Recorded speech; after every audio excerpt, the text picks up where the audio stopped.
पता हो तो मुझे बताना।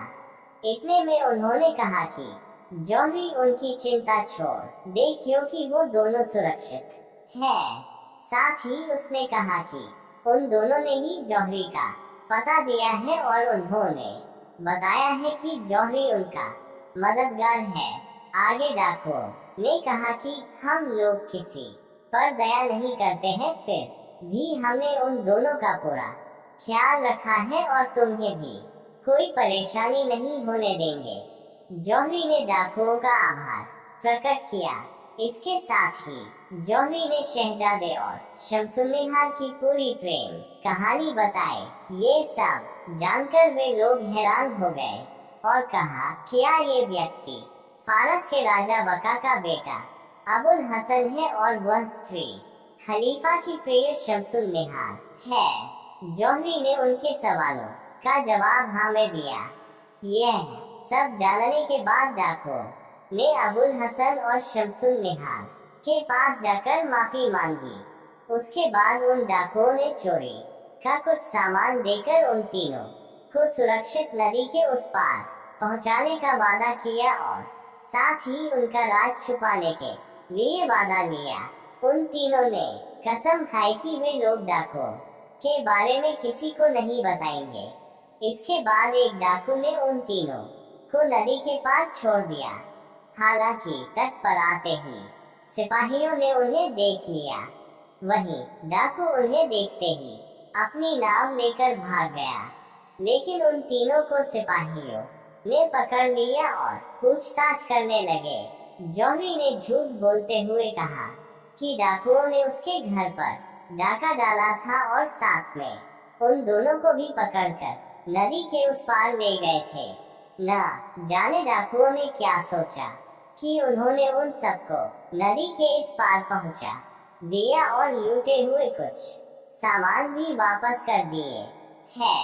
गश्त लगा रहे सिपाही के मुखिया ने उसकी बात का विश्वास कर लिया। उसने फिर शहजादे और शमसुन्निहार से पूछा कि वे लोग कौन हैं। इस पर शहजादे ने कुछ नहीं कहा, लेकिन शमसुन्निहार ने सिपाहियों के दल के मुखिया को अलग ले जा कर कुछ बात की। उसके बाद उस मुखिया ने तुरंत घोड़े से उतरकर शमसुन्निहार को सलाम किया और आदेश देकर नाव मंगवाया, जहां एक नाव पर शमसुन्निहार को बिठाकर घर पहुंचाने का आदेश दिया। वहीं दूसरी नाव पर शहजादे और जौहरी के साथ उनके सामान को रख कर उनके घर पहुंचाने के लिए भेज दिया। साथ ही उस नाव पर अपने 2 सिपाही भी बैठा दिए ताकि दोनों सुरक्षित अपने घर पहुंच जाएं। वे सिपाही उनके साथ तो चल दिए, लेकिन उन्होंने अपने मुखिया की बात नहीं माने और नाव को कारागार लेकर चले गए। कारागार के प्रधान अधिकारी ने इन लोगों से उनके बारे में पूछा तो जौहरी ने इस अधिकारी को पूरी बात बताई और कहा कि गश्त दल के मुखिया ने हम पर विश्वास कर के हमें हमारे घर पहुंचाने का आदेश दिया था, लेकिन ये सिपाही हमें लेकर यहाँ ये सुनकर कारागार के अधिकारी ने दोनों सिपाहियों को खूब डांटा और अन्य 2 सिपाहियों को आदेश दिया कि दोनों को उनके सामान के साथ शहजादे के घर पहुंचा दे।